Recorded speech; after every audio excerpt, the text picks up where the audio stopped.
Here at Sinister Minutes, we know how awesome it is when a one-of-a-kind event, the sort of thing that will leave people talking for years, comes together without all the hassles. If you want that for yourself, let Jester's Pride Event Planning handle the details. Wedding or breakup ceremony, birthday or memorial service, political rally or effigy burning. Venue and catering arrangements, games and entertainment, invitation, and all the RSVPs, we do it all. Are you looking for something high-end? We'll give everyone the white glove treatment. Ask to see our portfolio of discerning clients, but don't ask their names. Maybe your tastes run closer to the folksy side of the house. We'll put on an event that we promise will shake your family tree to its roots. Corporate clients are always welcome. Just let us know if you're representing the C-suite or the people who actually work for a living. At Jester's Pride, costume and theming is our specialty. We handle it all, right down to what everyone will wear. Tap our expertise in providing immersive experiences where guests become part of the entertainment. Find out why we take particular pride in our unforgettable finales, the very things that will leave everyone buzzing. Here at Jester's Pride, we believe the ending is everything. Weddings are usually so dull. Jester's Pride left us all with a memory that none of us will ever forget. I used to dread corporate outings. The last one, put together by Jester's Pride, made me look at management in a whole new light. Call Jester's Pride today. Mention the Sinister Minutes podcast and receive a set of complimentary torches. No purchase necessary. Got a minute or two? We have a way to make it not okay. Welcome to Sinister Minutes. I'm your host, writer and storyteller Kurt Homan. Next to me is the mad maestro, the master of macabre musical musings, Tim Parker. Together, let us take you on a journey into the dark heart of disturbing. Here at Sinister Minutes, we appreciate all you lovely, not okay people for listening, for supporting us, for sharing Sinister Minutes with everyone you know, for hitting like wherever you listen to us, for subscribing, for visiting us at sinisterminutes.com, for submitting your stories. Tim and I love your stories. Sinister Minutes. It's not okay.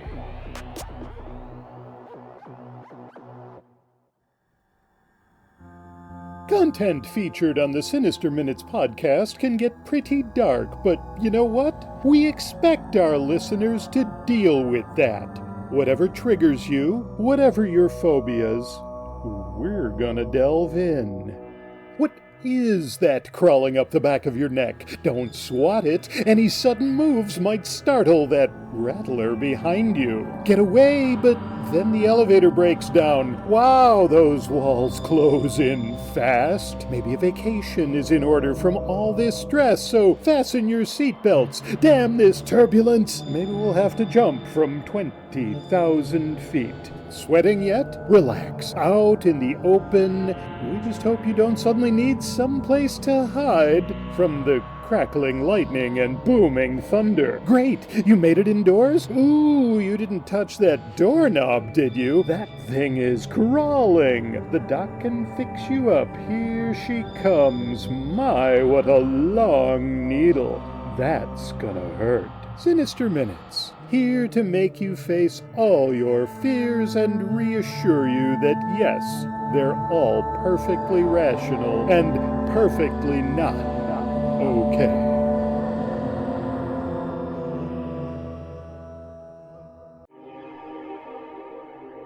Welcome to Sinister Minutes Season 3, Episode 10.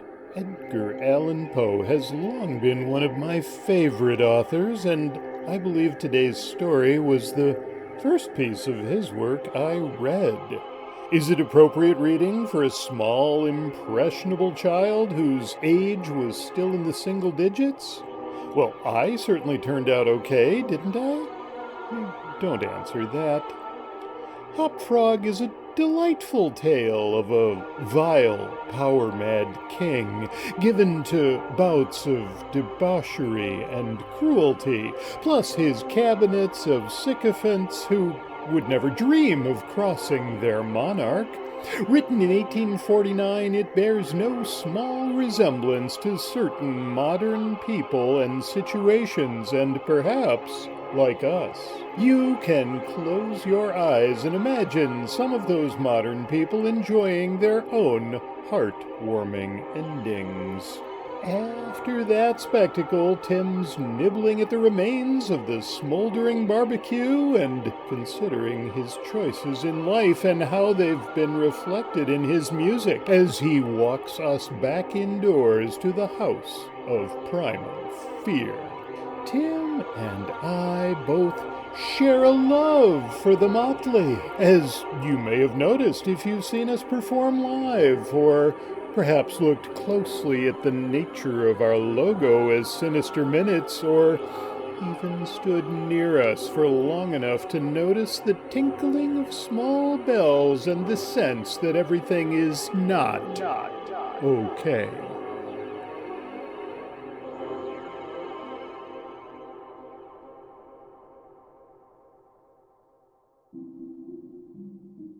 HopFrog, written by Edgar Allan Poe, narrated by Kurt Homan. I never knew anyone so keenly alive to a joke as the king was. He seemed to live only for joking. To tell a good story of the joke kind, and to tell it well, was the surest road to his favor. Thus it happened that his 7 ministers were all noted for their accomplishments as jokers. They all took after the king, too, in being large, corpulent, oily men, as well as inimitable jokers. Whether people grow fat by joking, or whether there is something in fat itself which predisposes to a joke, I have never been quite able to determine, but certain it is that a lean joker is a rara avis in terris. About the refinements, or, as he called them, the ghost of wit, the king troubled himself very little. He had an especial admiration for breadth in a jest, and would often put up with length for the sake of it. Over-niceties wearied him. He would have preferred Rabelais' Gargantua to the Zadig of Voltaire, and, upon the whole, practical jokes suited his taste far better than verbal ones. At the date of my narrative, professing jesters had not altogether gone out of fashion at court. Several of the great continental powers still retain their fools, who wore motley, with caps and bells, and who were expected to be always ready with sharp witticisms at a moment's notice in consideration of the crumbs that fell from the royal table.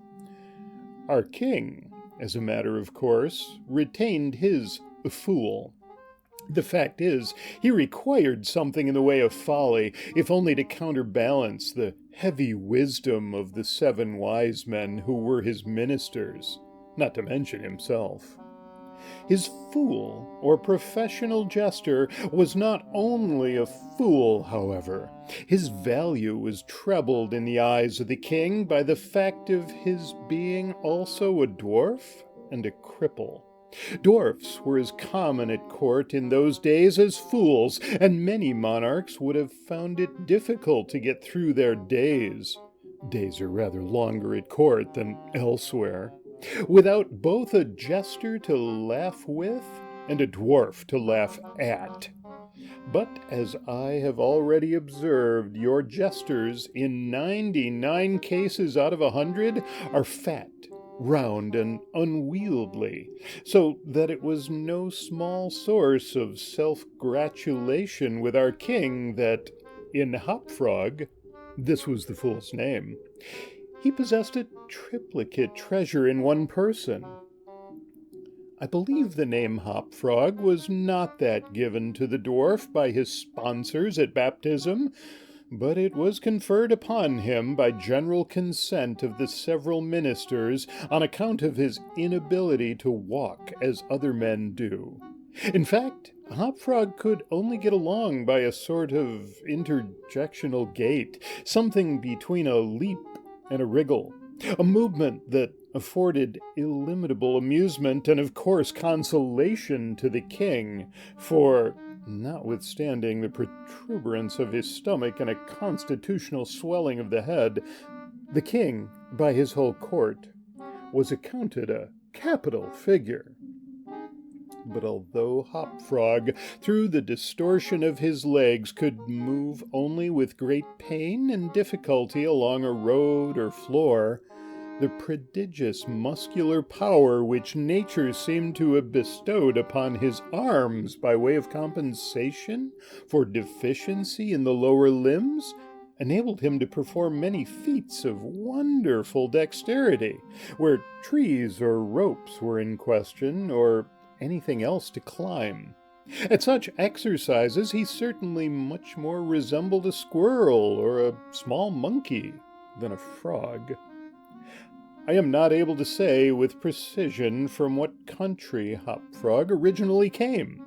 It was from some barbarous region, however, that no person had ever heard of, a vast distance from the court of our king. HopFrog and a young girl very little less dwarfish than himself, although of exquisite proportions and a marvelous dancer, had been forcibly carried off from their respective homes in adjoining provinces and sent as presents to the king by one of his ever-victorious generals. Under these circumstances, it is not to be wondered at that a close intimacy arose between the two little captives. Indeed, they soon became sworn friends. HopFrog, who, although he made a great deal of sport, was by no means popular, had it not in his power to render Trippetta many services, but she, on account of her grace and exquisite beauty, although a dwarf, was universally admired and petted, so she possessed much influence and never failed to use it whenever she could, for the benefit of HopFrog. On some grand state occasion, I forget what, the king determined to have a masquerade, and whenever a masquerade or anything of that kind occurred at our court, then the talents both of HopFrog and Trippetta were sure to be called into play.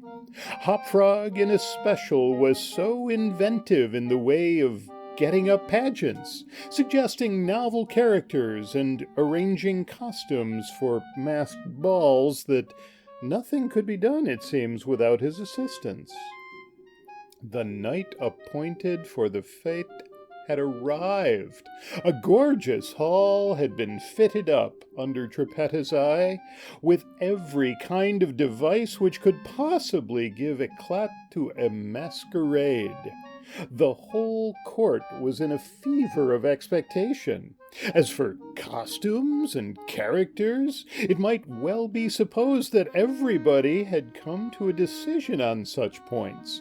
Many had made up their minds as to what roles they should assume a week or even a month in advance, and in fact there was not a particle of indecision anywhere, except in the case of the king and his 7 ministers. Why they hesitated I never could tell, unless they did it by way of a joke. More probably they found it difficult, on account of being so fat, to make up their minds. At all events, time flew, and as a last resort they sent for Trippetta and HopFrog. When the 2 little friends obeyed the summons of the king, they found him sitting at his wine with the 7 members of his cabinet council. But the monarch appeared to be in a very ill humor. He knew that HopFrog was not fond of wine, for it excited the poor cripple almost to madness, and madness is no comfortable feeling. But the king loved his practical jokes and took pleasure in forcing HopFrog to drink and, as the king called it, to be merry. "Come here, HopFrog," said he, as the jester and his friend entered the room. "Swallow this bumper to the health of your absent friends." Here HopFrog sighed. "And then let us have the benefit of your invention. We want characters. Characters, man, something novel. Out of the way. We are wearied with this everlasting sameness. Come, drink. The wine will brighten your wits." HopFrog endeavored, as usual, to get up a jest in reply to these advances from the king, but the effort was too much. It happened to be the poor dwarf's birthday, and the command to drink to his absent friends forced the tears to his eyes. Many large, bitter drops fell into the goblet as he took it, humbly, from the hand of the tyrant. "Ah, ha, ha!" roared the latter as the dwarf reluctantly drained the beaker. "See what a glass of good wine can do? Why, your eyes are shining already." Poor fellow! His large eyes gleamed rather than shone, for the effect of wine on his excitable brain was not more powerful than instantaneous. He placed the goblet nervously on the table and looked round upon the company with a half-insane stare. They all seemed highly amused at the success of the king's joke. "And now to business," said the Prime Minister, a very fat man. "Yes," said the king. "Come, lend us your assistance. Characters, my fine fellow. We stand in need of characters. All of us. Ha, ha, ha!" And as this was seriously meant for a joke, his laugh was chorused by the seven. HopFrog also laughed, although feebly and somewhat vacantly. "Come, come," said the king impatiently. "Have you nothing to suggest?" "I am endeavoring to think of something novel," replied the dwarf, abstractly, for he was quite bewildered by the wine.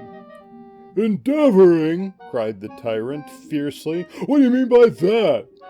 I perceive you are sulky and want more wine. Here, drink this." And he poured out another goblet full and offered it to the cripple, who merely gazed at it, gasping for breath.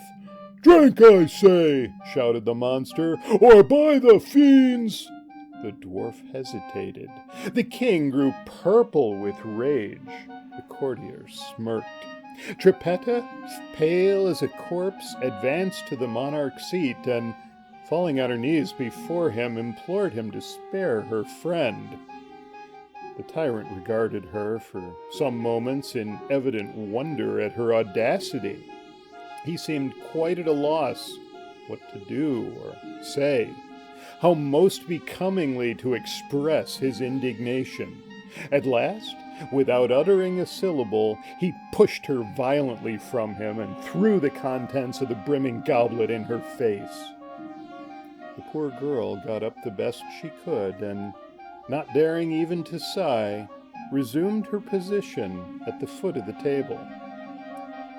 There was a dead silence for about half a minute, during which the falling of a leaf or of a feather might have been heard. It was interrupted by a low but harsh and protracted grating sound which seemed to come at once from every corner of the room.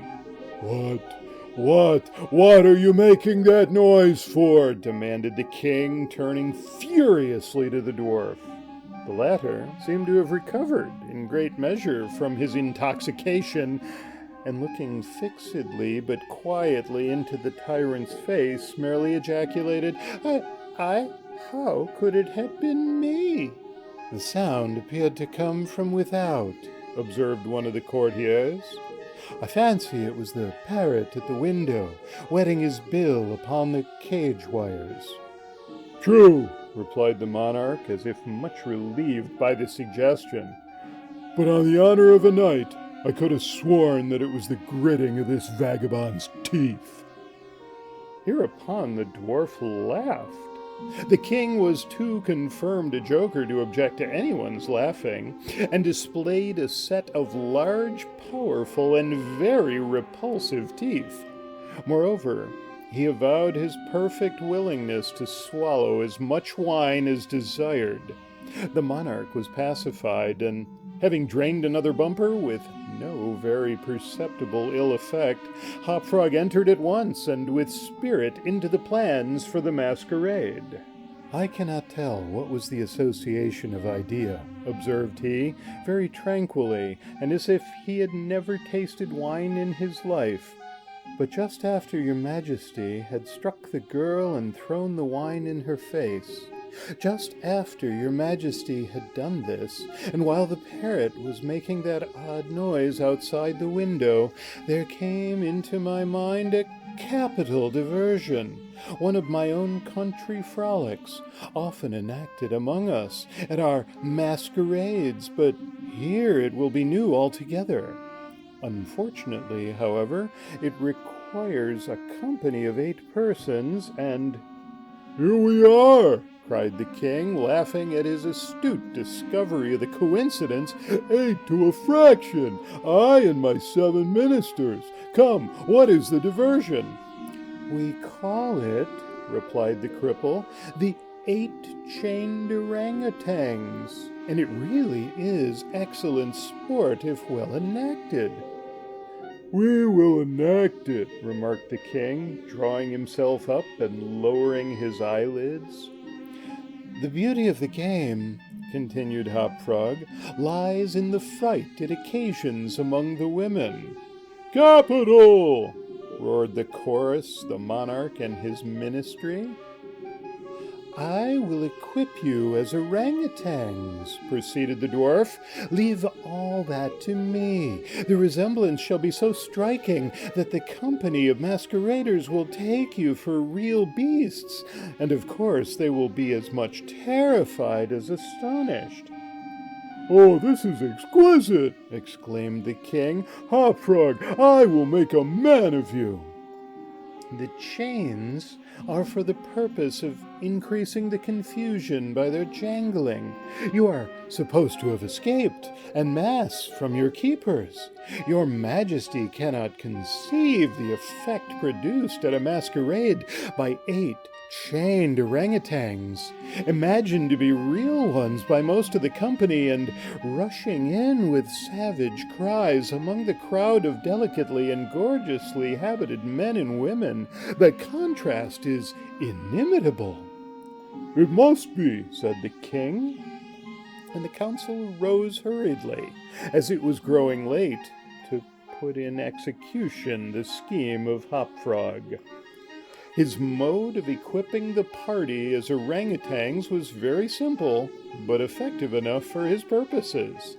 The animals in question had, at the epoch of my story, very rarely been seen in any part of the civilized world, and as the imitations made by the dwarf were sufficiently beast-like and more than sufficiently hideous, their truthfulness to nature was thus thought to be secured. The king and his ministers were first encased in tight-fitting stockinette shirts and drawers. They were then saturated with tar. At this stage of the process, someone of the party suggested feathers, but the suggestion was at once overruled by the dwarf, who soon convinced the 8 by ocular demonstration that the hair of such a brute as the orangutan was much more efficiently represented by flax. A thick coating of the latter was accordingly plastered upon the coating of tar. A long chain was now procured. First it was passed around the waist of the king and tied, then about another of the party and also tied. then about all successively in the same manner. When this chaining arrangement was complete, and the parties stood as far apart from each other as possible, they formed a circle. And to make all things appear natural, HopFrog passed the residue of the chain in 2 diameters at right angles across the circle, after the fashion adopted at the present day by those who capture chimpanzees or other large apes in Borneo. The grand saloon in which the masquerade was to take place was a circular room, very lofty and receiving the light of the sun only through a single window at top. At night, the season for which the apartment was especially designed, it was illuminated principally by a large chandelier, depending by a chain from the center of the skylight and lowered or elevated by means of a counterbalance as usual, but in order not to look unsightly, this ladder passed outside the cupola and over the roof. The arrangements of the room had been left to Trippetta's superintendence, but in some particulars, it seems, she had been guided by the calmer judgment of her friend the dwarf. At his suggestion it was that, on this occasion, the chandelier was removed. Its waxen drippings, which, in weather so warm it was quite impossible to prevent, would have been seriously detrimental to the rich dresses of the guests, who, on account of the crowded state of the saloon, could not all be expected to keep out from its center, that is to say, from under the chandelier. Additional sconces were set in various parts of the hall, out of the war, and a flambeau emitting sweet odor was placed in the right hand of each of the caryatides that stood along the wall, some 50 or 60 altogether. The 8 orangutans, taking HopFrog's advice, waited patiently until midnight, when the room was thoroughly filled with masqueraders, before making their appearance. No sooner had the clock ceased striking, however, than they rushed, or rather rolled in all together, for the impediments of their chains caused most of the party to fall, and all to stumble as they entered. The excitement among the masqueraders was prodigious, and filled the heart of the king with glee.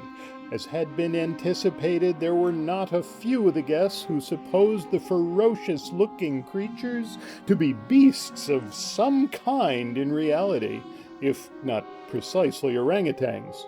Many of the women swooned with affright, and had not the king taken the precaution to exclude all weapons from the saloon, his party might have soon been expiated their frolic in their blood.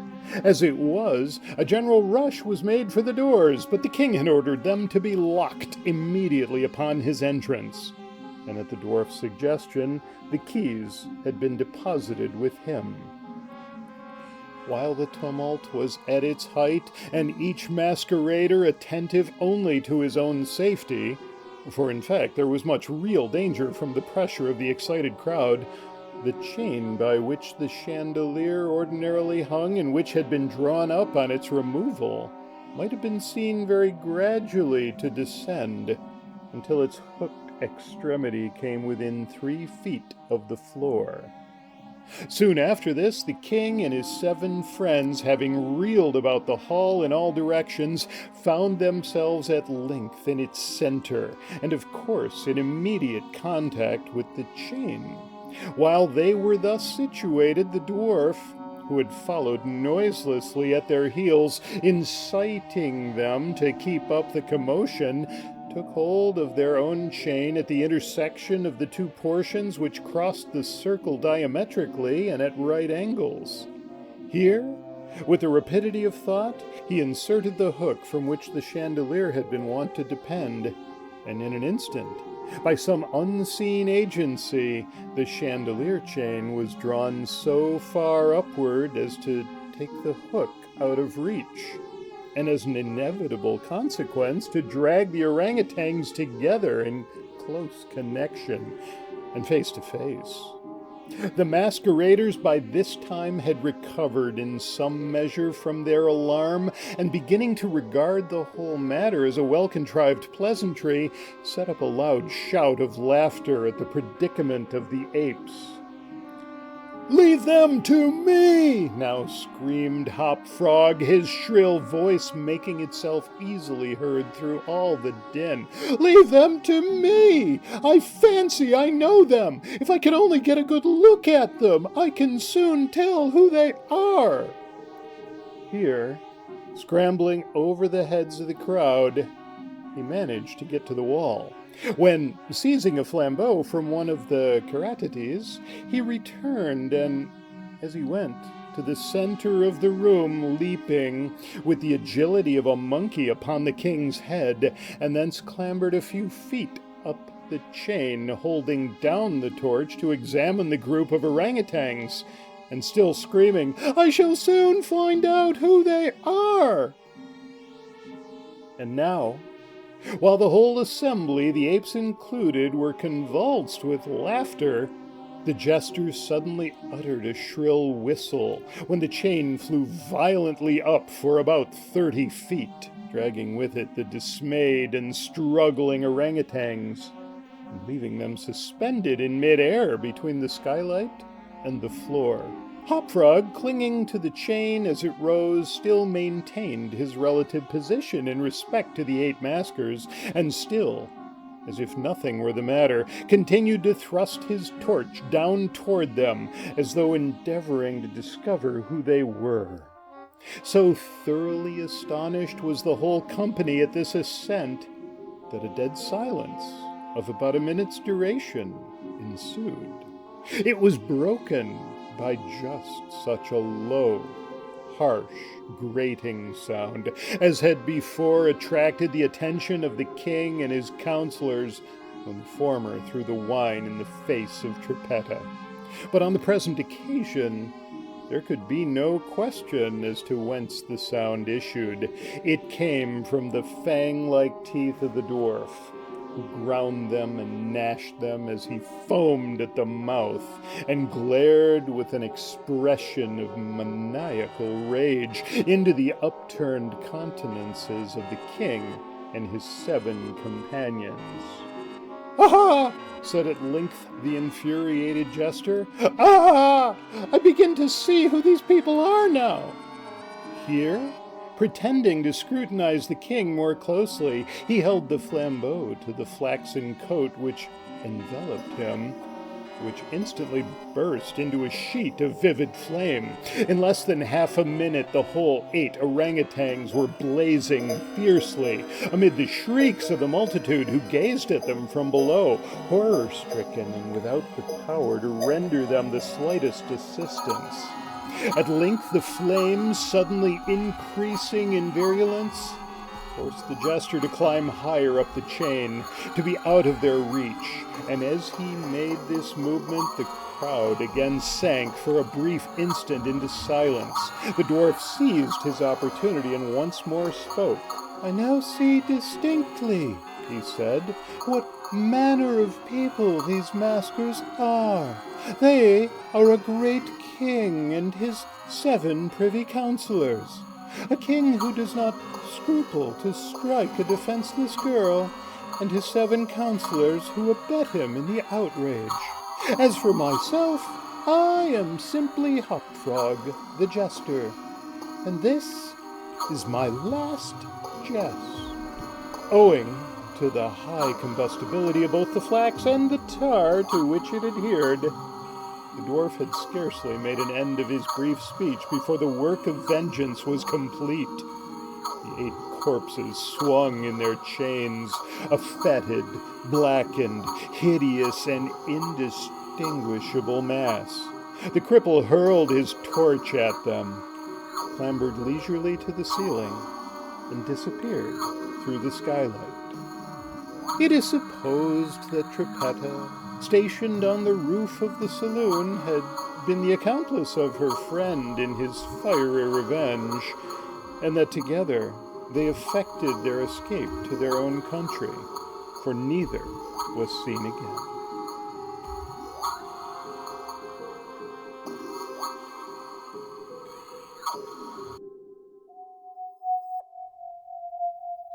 The House of Primal Fear, composed and performed by Tim Parker.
Sinister Minutes is presented by Kurt Homan and Tim Parker.